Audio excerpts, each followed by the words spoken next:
Okay. Welcome. First of all, I'd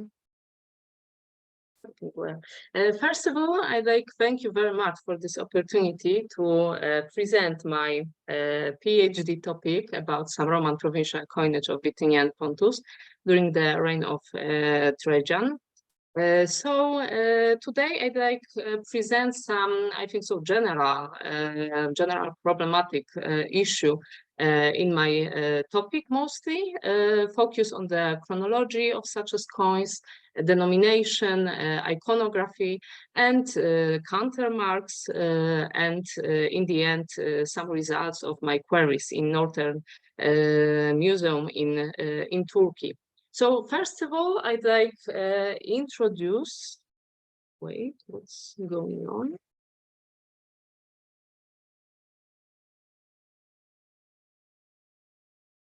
Yes. A few words about our period that we will be speaking exactly. So reign of Trajan, because this is the one of the greatest and specific period for the Roman Empire that Trajan focused mostly, and he's known from the great victories from the Dacian Wars or from annexion of Arabia, Armenia, and from some Parthian campaigns. Of course, during this time, we have time of development, stability, and prosperity for the Roman Empire. And because of that, unfortunately, we have only a few historical sources that we can give us a little more information about this period. So we have, for example, we have panegyric of Pliny of the Younger. We have one book of Cassius Dio. We have some letters, of course, the Pliny the Younger. We have some part of Tacitus or of Arrian from Nicomedia, but that's all. We don't have a lot of information from the historical stuff. So mostly we can take some information from the archaeological finds, from the epigraphy, from numismatic, for example. So for our topic, one of the important source of the information about some finances and organization, administration in provinces, this is the correspondence of Pliny the Younger.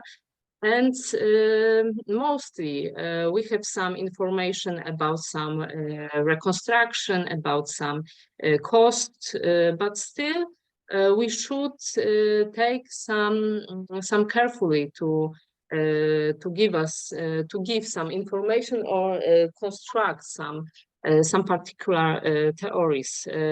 Mostly, some scientists they undermine the authenticity of this historical sources, and another scientists they emphasize that mostly we have some relation from the Latin speaker, and this is only some emphasize the ideology of Roman power. So mostly when we just read on this source, we should be very careful to give and to take some information to more proper reconstruction of the provincial world. But still, this is very helpful, and mostly some people they focus exactly on the source of the and correspondence from the Pliny the Younger. That the correspondence, of course, is between the Pliny the Younger and the emperor, the Trajan, exactly. And now, Pontus and Bithynia. First of all, we should pay attention for the name, because Pontus and Bithynia, this is mostly original name that we have and we use exactly. But for example, in epigraphical sources from the 1st century, we have named Pontus and Bithynia. In historical sources from Tacitus or from the Cassius Dio, we have only very colloquialism, so Bithynia, because mostly in this time Bithynia was the greater part of this province. And in the 3rd century, we can see some construction like Bithynia and Pontus. And mostly I take the name, not Pontus and Bithynia, but Bithynia and Pontus, because this name is using by Pliny the Younger in his correspondence from this period. So mostly I focus on this name. And our territory, this is the northern part of Anatolia, so northern part of today Turkey, and southern part of the Black Sea. And this province, it's has very strategic and very important localization. And it's very, very curious because this province was not very, very focused by the other scientists, and a little omitting. So I think so that it was really a good idea to pay more attention for this special province. Bithynia, this territory was handed over to the Roman Empire in the will of the Nicomedes IV in the 74th BC. And Pontus was added to the territory of Roman Empire in 63 BC after the conquer of the Mithridates the Sixth. And what's more, when we see for some production in this time during the reign of Trajan, because I should emphasize as well that mostly we have here some administration borders. So during this time we don't, for example, what is curious, we have some means in Byzantium that mostly this is part of the Thrace, but during the reign of Trajan, Pliny the Younger, he controlled as well some finances of this city. And we have this in his correspondence. We here on this map, you can see that with the star, I like show you the means that they working during the reign of Trajan. But we have some cities as well that we know that they produce coins from the some periods, but not in this exactly. And what want emphasize as well that mostly we have such a situation that not the old cities produce own coins, only they have some permission for this. And of course, this production in for provincial coinage, it's not very regular. Mostly this is very irregular production. So we have 14 cities that they produce coins during the reign of Trajan. And some nature of our provincial coins, because mostly by over a lot of time, these coins were as well a lot of omitting, and in some catalogs, the older one, we have some annotation about some weird coins with Greek letters, but mostly only a few. And people, scientists, they a little they didn't know what they should exactly do with such as coins. Now we have a great project, a Roman provincial coinage. During the some great scientists, they of course collected the all provincial coins, and they trying gave us a more, for now, I think so, general information about some production by particular means in particular periods. So this is very important for us because, of course, we don't have for now the old catalogs about the old provincial coins from the old Roman period. So this project is ongoing, but of course, this can give us more information for the future. So here, for example, you can see, because mostly we should speak as well that when we talk about, for example, the imperial coinage, so the coins that they struck exactly in Rome or some imperial branches, that we have some order. We have some gold coins, some silver one like denarii, some bronze one like sesterzi, dupondi, and we know what with kind denomination we have. We have some, for example, the corona radiata that we can know that we have, for example, dupondi exactly. We have some another orders that we know that we have imperial coins. In provincial coinage, this is much more complicated and problematic because we have a lot of diameter and weights of our coins. So we have very different sizes. We have different effigies like you see on the slide. In the left side, you can see, for example, some colonial coins that we have some very specific effigies focus on the colonial tradition. So, for example, on the first coins, you can see the scene of Sulcus Primigenius, so related with some foundation of the colony. And in the second one, you can see in the upper effigies, you can see, for example, some standards, Aquila, that we can know that we have some colonial coins. And mostly when we have some legend, of course, we have some bilingual. Sometimes we have some Latin legends, for example, for the colonial coins. Sometimes we have some Greek legends for the mostly local cities. Sometimes we have some bilingual ones, so we don't have one tradition.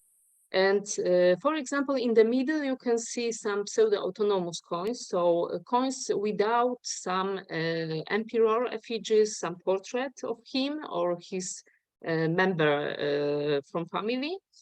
So mostly we have some coins with some founder, for example, like you can see some Byzas, so founder of the Byzantium, or some deities or some personification. Here you can see some effigy of the Athena. Of course, with these coins we have another problem because mostly we cannot determine exactly when they struck.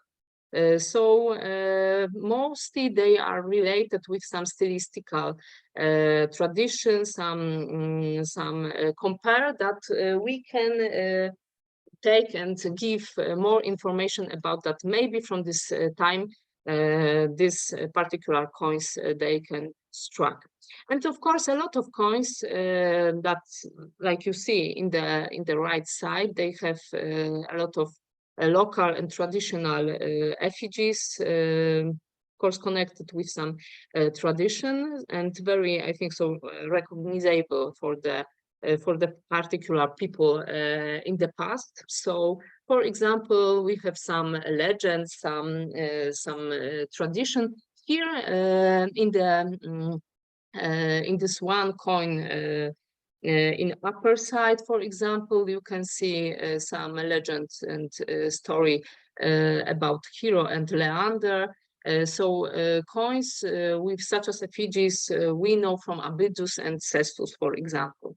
So because this history was very typical and traditional for these particular cities. Of course, we have some coins from the with the effigies of the with the temples, for example, when they give, for example, some title of Neokoros. So mostly on the coins, because it was some privilege, and Neokoros was connected with some imperial cult, and it was some benefit for the cities as well. So mostly, such as temples was put on the coins as well, like emphasize that such a city they had some particular status in particular period.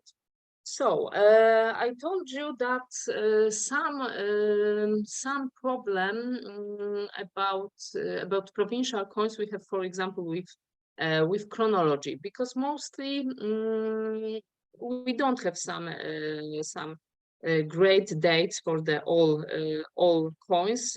Some of them they have, but mostly we haven't such as information. So for the reign of Trajan, because here, for example, you can see some imperial coins, so denarii and sestertii. For the Trajan period, we have something very, very characteristic, that we have a long legend with some particulars titles. So because our emperors, they obtain during some particular periods nicknames. So we have some name Germanicus. So our emperor obtained this title in 97 AD. Then Dacicus, after the first victory of the Dacian War, so 102. Optimus, like the best princeps, so he obtained this title in 114, and Particus, the last one, 116. And mostly this nicknames was put as well on the coins, and we see the same on the provincial ones. Of course, we don't have the old tradition on the all such as coins, but we have these titles as well, that we can give more information, such as terminus postquem, termin after they struck such as coins. But for example, for the better chronology for the imperial coinage, first of all, Paul Struck, next Bernhard Wojtek, they create some particular method based on the portrait of our emperor and some changes. So they can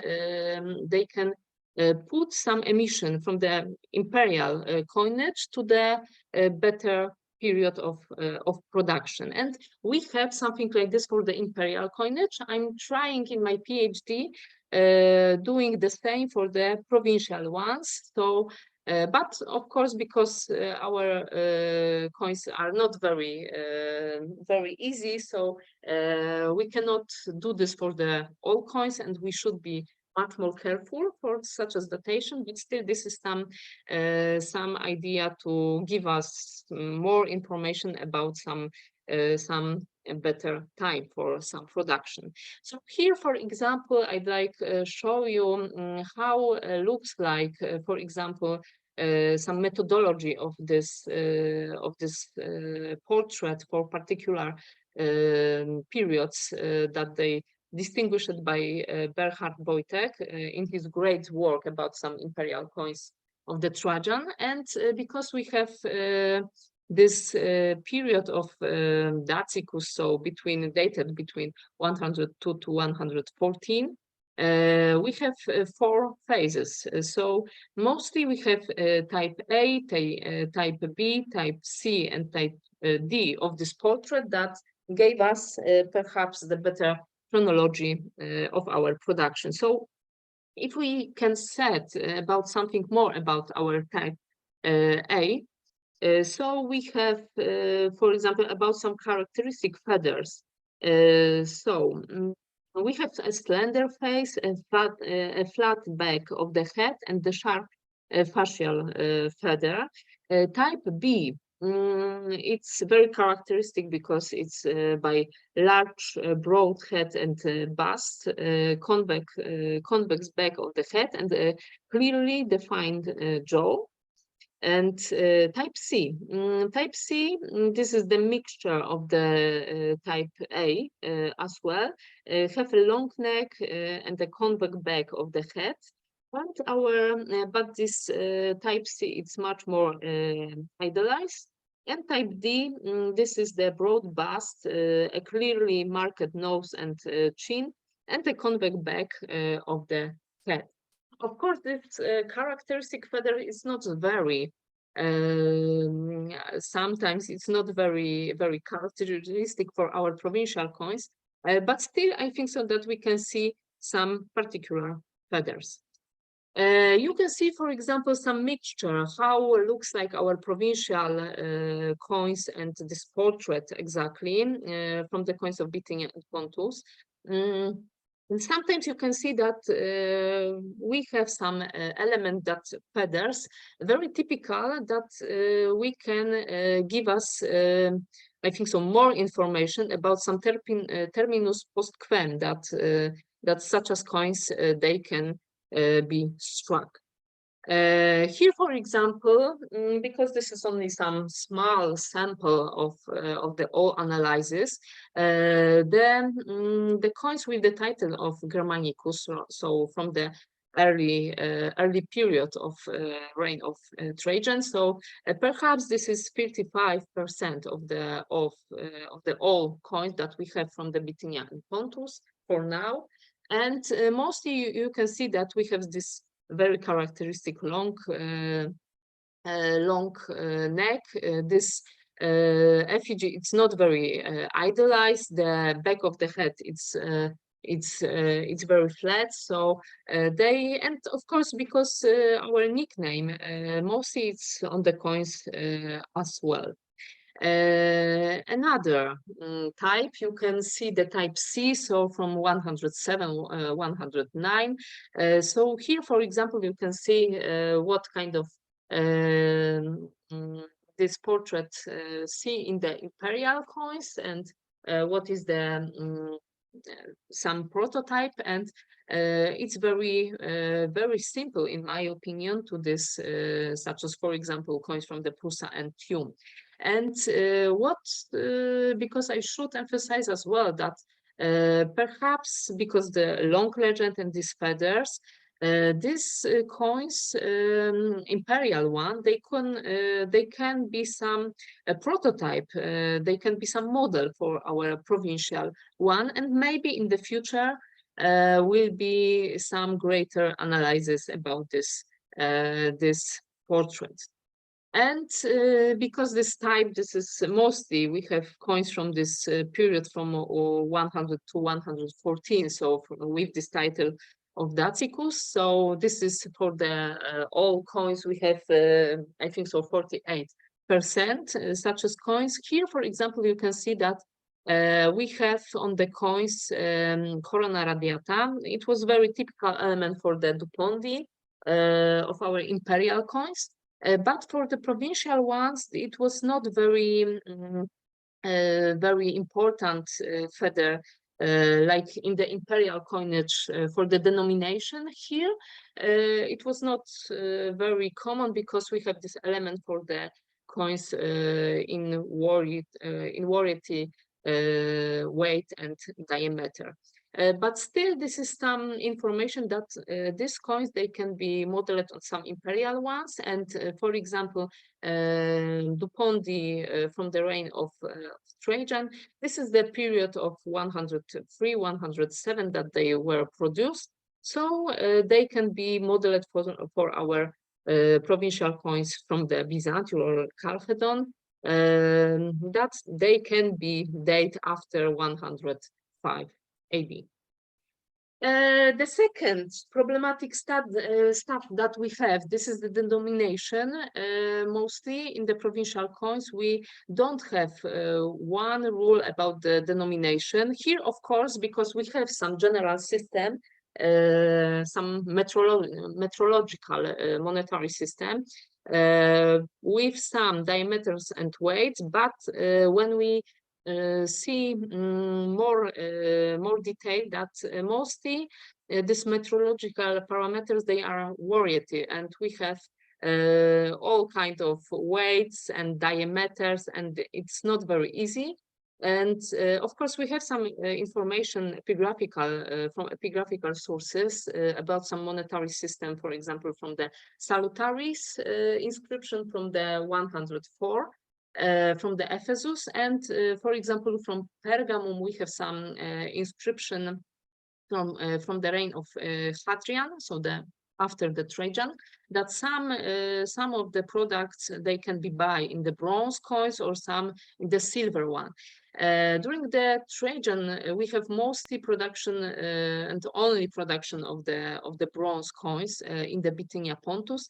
And here you can see I'm trying to put some value of our coins that we know from these 14 means to some the metrological system, because mostly what is very characteristic for the provincial coinage, because it's very problematic, and we don't know what kind of denomination we have.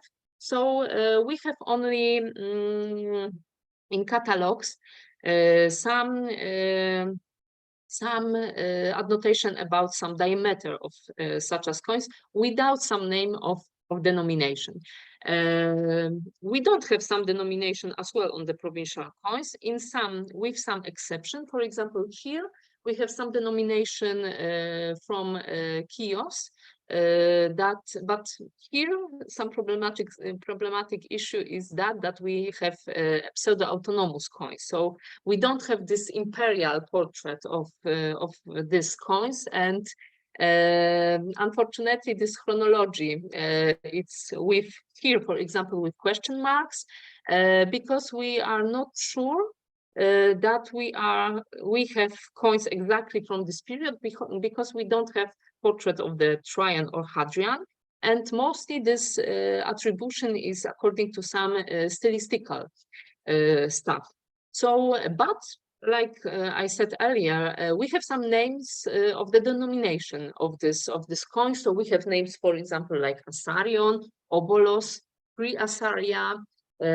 So it's very useful. But and if we take some coins, so here we have some sample for the 122 coins exactly on this graph. So you can see that if we have larger coins, this weight, it's not very stable, and we have greater differences, even up to the 10 grams exactly. So we see that if we want focus much more closer for some recognition, what kind of denomination we have, it can be difficult, because mostly in the numismatics it was based mostly on the weight, and here for the provincial coins, this weight, it was not very important for the recognition. And mostly if we want focus on this aspect, because it was a few theories on this topic, perhaps in my opinion, we should focus, if we want, of course, recognize such as denomination for the diameter, for some maybe effigies, and this weight, maybe it was not so important, or was important in some particular periods. And here, of course, because we come back a little to our coins, if we compare, because we don't have names of denomination of our coins from the Bithynia and Pontus, and we want, if we want to take some another values and diameter and weight for particular coins, we can see, for example, that some coins, because weight perhaps with question marks, it's not very easy to recognize exactly. Here, for example, I'd like to present you some very curious situation for this time, because we have some coins from the Trajan and Hadrian, and we have some order, but it's a very exception situation that we have exactly the same metrological parameters, and we have very similar weight, diameter, and we have the same kind of the iconography of such as coins, the same perhaps. So here, for example, we can say that we have the same perhaps denomination, and the larger one we have some, because this object is Wallis interpretation, we have Wallis interpretation, so we have something like torch, buoy, or fish trap. The next one with helmet, and the second and the third one, this is the prow of the ship. And sometimes this effigies was on the another coins from the another periods, but we don't have such as order in the next period. And the another problem that I want focus in my presentation, this is iconography. So here we can see some general view of iconography of our provincial coins from the Bithynia and Pontus from the reign of Trajan. So we have some symbols on the coins that it's 28%. So you can see, for example, some club on the Heracles. We have some deities, and deities, it's mostly effigies on the coins from the Bithynia and Pontus from this period, so 53%. And here you can see some Athena, the heroes. So Heracles, that it was very popular, and he was some protector for the people, and it was some interpretation of this motive, and this is some 4%. We have some architecture, but it's not very great among, so we have 11%, and some personification, like here you can see some personification of river or Mount Olympus from Prussia. So still this is some 4%. And if we want, because this presentation is unfortunately too short to present the all motifs, and I'd like focus on some deities and cults in the individual cities. So mostly we can see that on the coins we have some Demeter effigies, and because it was some goddess of fertility, agriculture, and it was, of course, important for survive or mankind. So it was a very important motif that we have on the coins from the warrior cities. We have Athena. Athena, that it's only 14%. Of course, during my analysis in the PhD, I want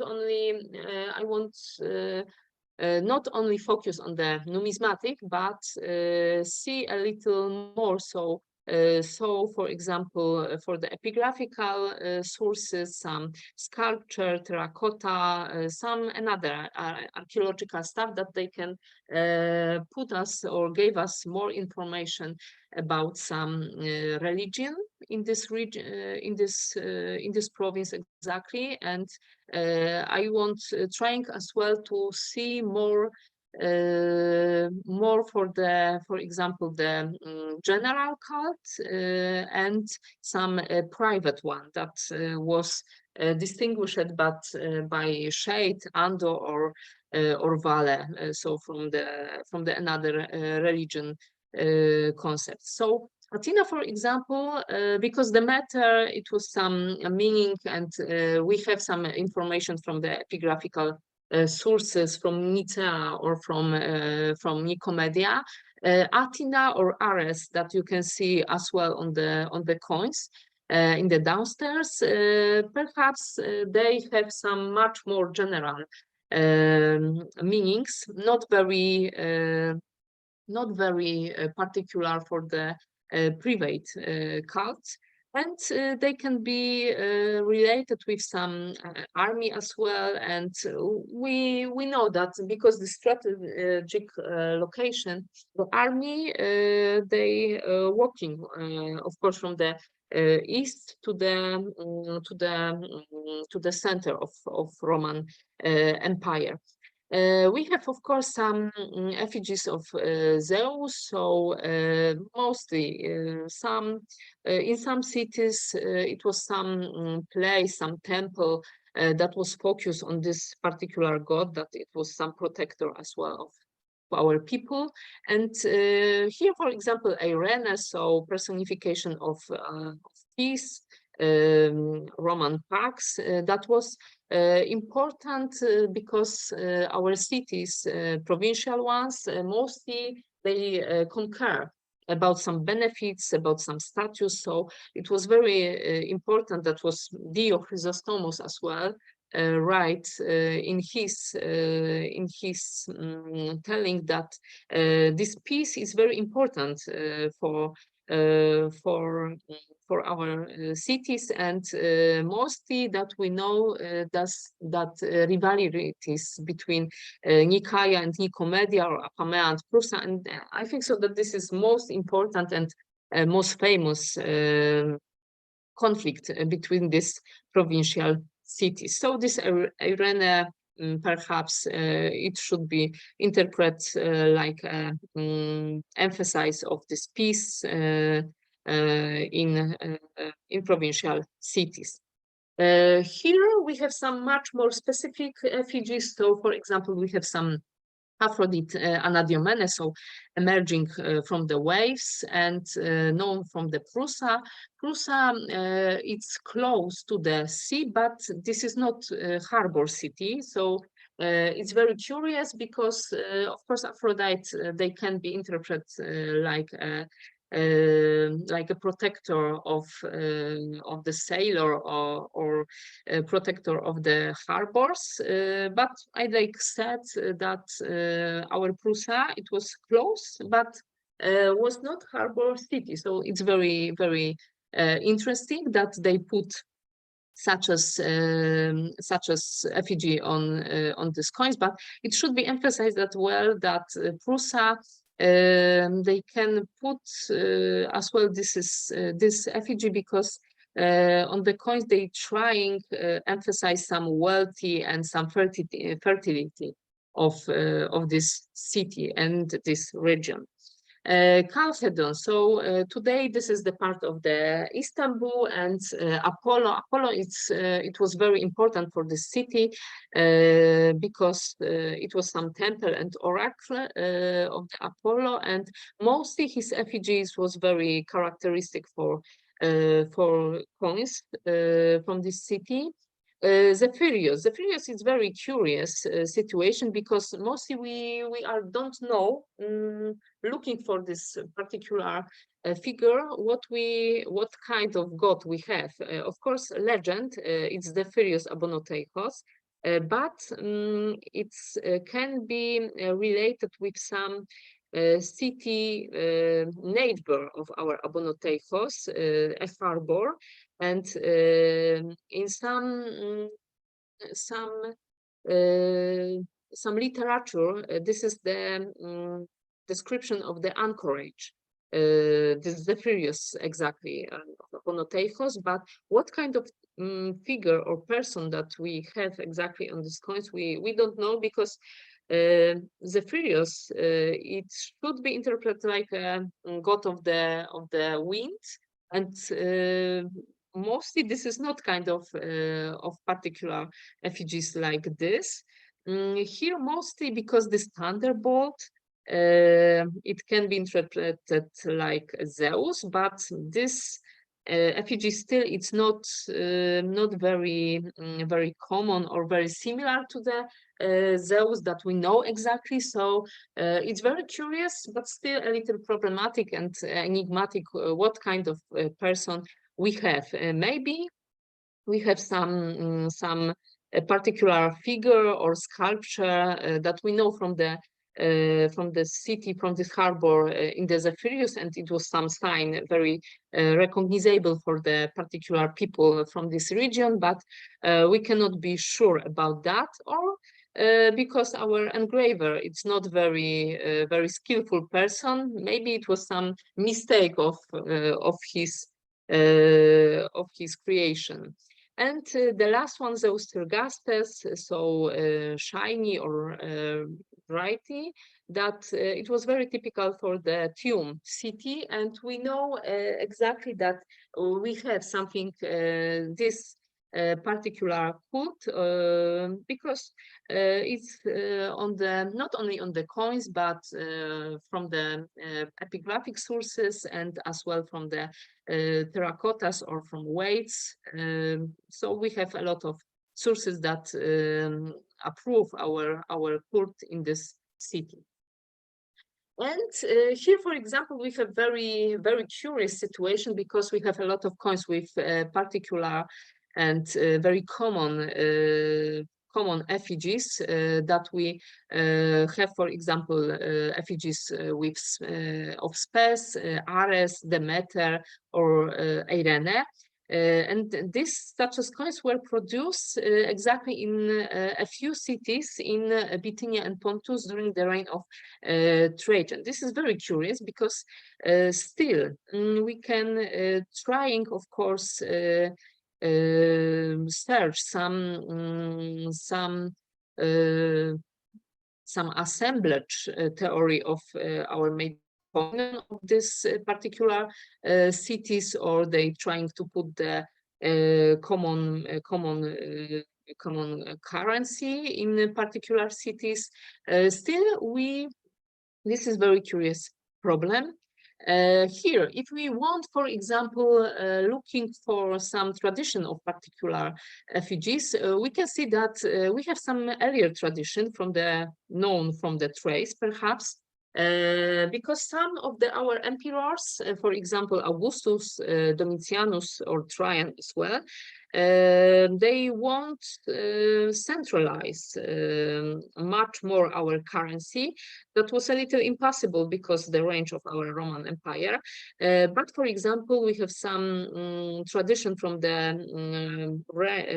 reign Flavian dynasty and from the years 80-82, that it was some imperial branch, perhaps in the trace, that they produced some imperial coins only by these 2 years, and that's it. Then after that, we see that we have some Bithynian copies from the later period, so from the reign of the Trajan exactly, that we have the same effigies. Here, for example, you can see, because we are not sure for the 100% that this imperial means what kind of the city been. So we have some coin finds from the today Istanbul, Sofia, Belgrade, and because some metrological system and some iconography and some similarities here, perhaps this imperial mint was in Perinthus, so very closely to our Bithynian province. It was some theory as well that maybe this imperial mint, it was in Bithynia and Pontus, but unfortunately during my queries in northern part of the Turkey, unfortunately I didn't find such as coins in this collection, but maybe in the future research they can put more information, give us more information about this. So here you can see, for example, some coins from the Flavian dynasty from this trace, and here some Bithynian copies from the later periods. We have some group as well coins without ethnicon, so with the name of our city, what city exactly produced such as coins, with uncertain attribution, but perhaps a greater amount of such as coins, because you can see, for example, that such as types they can be copies as well from the Trajan one, from the Flavian dynasty as well. But mostly such as coins were produced, I think so, in the Nicaea, exactly, because mostly this mint was very produced and very active. But in this period, during the reign of Trajan, we have only one coin with name of the mint. We have some die links from another city with this such as groups that that we can attribute exactly such as coins to the Nicaea. So perhaps a lot of them, I'm not sure that all, but mostly of them perhaps were produced in the Nicaea in this period. I'd like show you more and something another stuff about counter marks, because this is very curious problem. So On the coins from Bithynia and Pontus, we have very different kind of countermarks. So we have some bust of deities and emperors, titles, names of the city, some symbols, dates, mostly such as stamp, because this is the smaller one, stamp put on our coins. They can change, for example, the value. They can approve some value or some coin on some another market in the another cities. So, for example, the circulation of such as coins, they can be greater not only in the local market, but they can circulate because of countermarks on the another markets of the another cities. And some reason, much more, because for example, in the 3rd century, we have some great tradition that they put value marks of a lot of coins, and it was something very casual, that we have some changes on the of the coins from the earlier periods in the 3rd century. Here, I'd like focus and show you, I think so, two kinds of the counter marks, very curious. We have some coins, for example, with the reign of, from the reign of Trajan as well, but we have some invisible as well, that we have some name Tom. And because we have some great corpus from Christopher Haujigo, with countermarks exactly, and mostly because some chronology of puts such as stamps are much more problematic. So mostly its tendency to observe what kind the last coin with such as stamp we have, so they can give us some information about some hypothetical chronology of some stamps on the coin. So here, first of all, you can see the countermark Tom, that perhaps it can be related with city Tomis in Mesia Inferior, that can be put onto some coins from the perhaps Nicaea. And such as coins, they can circulate perhaps on the some market in Tomis as well. The second one, we have countermark Tonzoi. Tonzoi, it was some name of the river in Hadrianum, in Thrace, perhaps in Hadrianopolis, that was founded in the later period, and they begin struck their coins during the reign of Antoninus Pius. So maybe this name of Tonzoi that we have on the a lot of coins from the Bithynia and Pontus, maybe it was some sample or some proof to take on the market, maybe in Hadrianopolis, such as coins from the another province. But still, because we cannot sure about this, this is only some theory for this, such as countermarks. And in the end, I'd like show you some results of queries that I carried out in the museum in northern part in Turkey. Here, of course, I'd like thank you very much for the permission of the Ministry of Culture and Tourism from Ankara, and some kindness of the people in Turkey, that they show me the all collection of such as coins. I have some permission to see coins in some cities like Trajan, some Amastri, Sinop, Istanbul, of course. Mostly this is the small collection, around 3,000 of coins, but still it's very, very valuable. And what I saw and I collect for this group. So mostly what I found exactly. So from the reign of the Trajan, we have imperial coins. So this is the large amount, mostly silver one. So more than 300 coins, and because it's not very odd or strange, because the silver one they circulate as well on the provincial coins, and we have some coins from some horde, for example, from the Manias. So this is the southern part of the border of the Bithynia and Pontus, horde of the denarii from the imperial period, from the reign of the Trajan and Hadrian as well.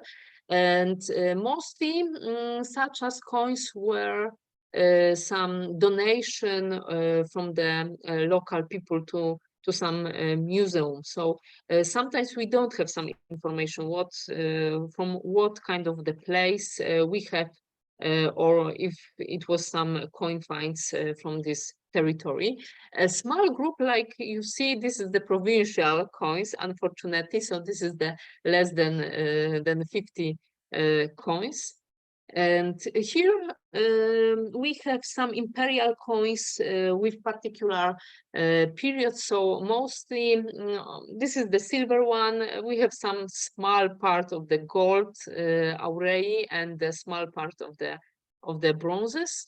Mostly this is denarii from the period 103, 111. So this is the, I think so, abundant period that we have coins from this reign.